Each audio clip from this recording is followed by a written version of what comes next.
Good evening, everyone. So the other night I was watching one of Shane's videos and I made some comment on it, and I have come to the actual website which was listed in the top corner. It was some sort of Tycho website, right? And so I found this Tycho.space website and I've come to have a look, and clearly this website's supposed to be some sort of system based on Tycho Brahe. His thoughts from many centuries ago, and as far as they're concerned, it's meant to be a geocentric sort of creator, like the simulator. And I don't know if they plan on this being proof that the world is geocentric, but I did want to say one thing. We as humans on Earth, we are naturally geocentric. We observe everything from here. We don't leave this planet unless we actually do get into a rocket, which is kind of rare. It's kind of rare for us to get in rockets. Most people are stuck down on Earth because it just costs way too much to go into space. So for like 8 billion people, minus the X amount of people which have actually gone to space, we are generally geocentric. But people have been analysing the way the stars and the wandering stars have been moving for many centuries. Now, if you go into this Tychosium on the right here, as you can see, it says visit Tychos.space. That was obviously with the link which I found on that video. And you can kind of see it's got all these rings, right? It's fairly basic, but good. And obviously this is supposed to be the Earth. Mind you, it's a globe. It's a globe, guys. The sun is a globe. This planet, Venus, is a globe. Mercury is a globe. The moon is a globe. So I don't really know why Shane put it in the video. I mean, I know maybe he's trying to push the geocentric idea, but these simulators are showing globes. So I don't know why it's like an own goal. I don't know why they keep doing this. They just don't think. Now, let me just make this very clear. Heliocentrism has globes for planets. All right? Geocentrism has globes for planets. All right? Whatever the flat Earth thinks that these planets are doing over the top of their heads, it should not be called geocentrism at all.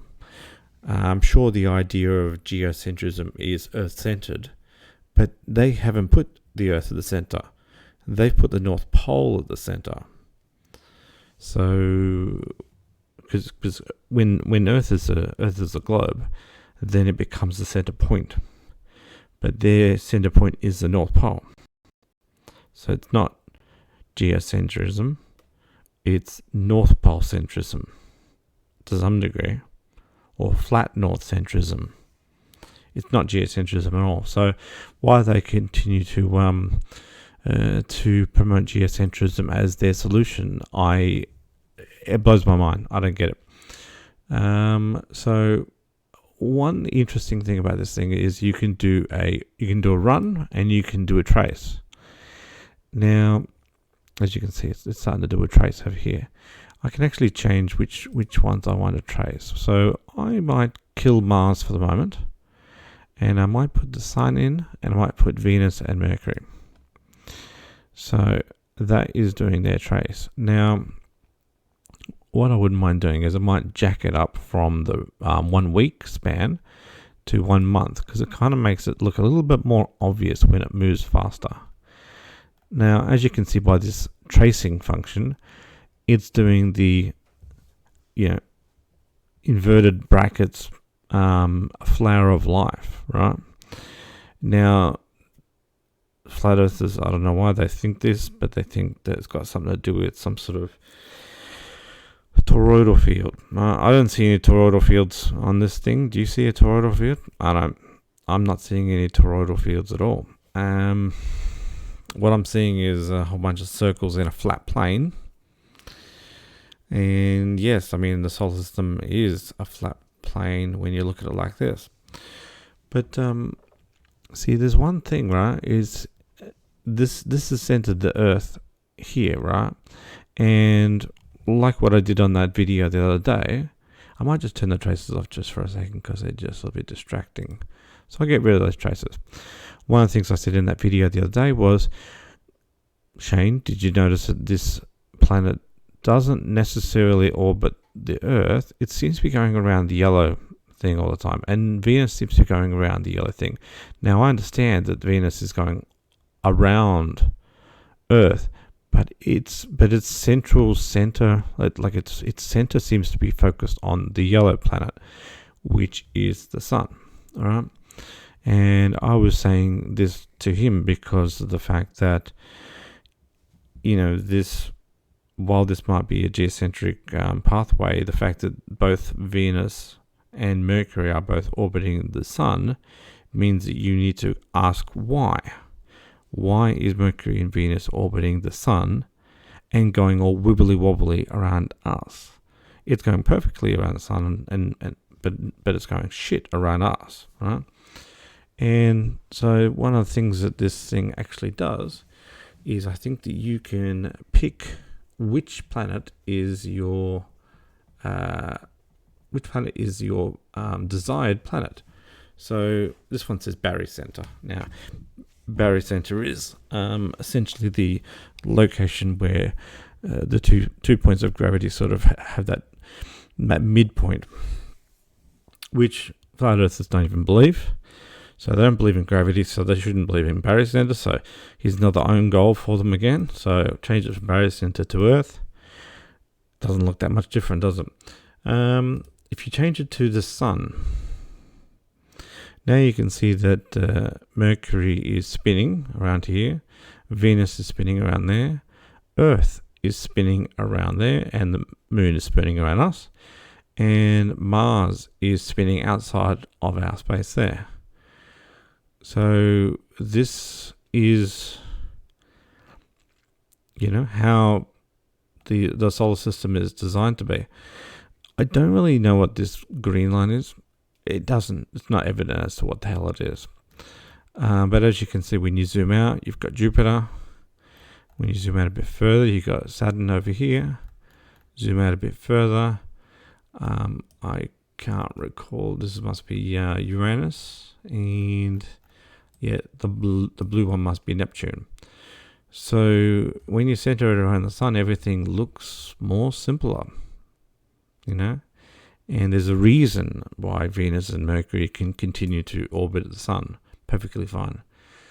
So this attempt to make a geocentric 3D model, it works fine when you center it to the sun. It resembles a heliocentric system. So it seems fine to me. Let me put all those traces back on again. Yeah, those traces are all broken now because I've centered around the sun. It doesn't get it. It seems to think that. Look at this. See this? It's decided that this center dot of this green thing is the barycenter. See? You see how Mercury is doing over here, but for some strange reason, it thinks that it's doing wobbly lines out here. That's a fail. That's just a straight out fail. Because you can see realistically the trace should only be on the actual grey line, and the trace of Venus should only be on the brown line, right? But it's got it going out and doing all this flower of life stuff when it doesn't need to. This flower of life is following Earth only. So this trace function is kind of useless when it comes to when you take it away from the barycenter. You can kind of see it. The barycenter is now dead. When I've chucked about the barycenter, it's made the barycenter dead still. In fact, I actually wonder whether or not that because of that barycenter position is why everything wobbles. You see how these planets over here, see how Saturn is wobbling? It shouldn't wobble like that. It shouldn't wobble like that because this barycenter is not true. It's just not true at all.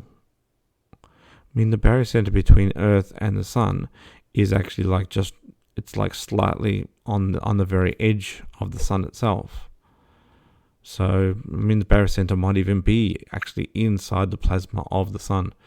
It's where that midpoint of gravity and attraction sort of equal out. Because the Sun has a lot of gravity and the Earth has a very small amount of gravity, so it simply just pulls the barycenter slightly out from the center of the Sun. So, yeah, this tracing function is broken when it comes to centering it to the Sun, but it has proved its point. It's proved that heliocentrism is true, and that geocentry is actually just an Earth-based way of viewing the solar system. So, yeah, good fun, but yeah, it's not geocentric. That's a known fact. Anyway, thanks for listening.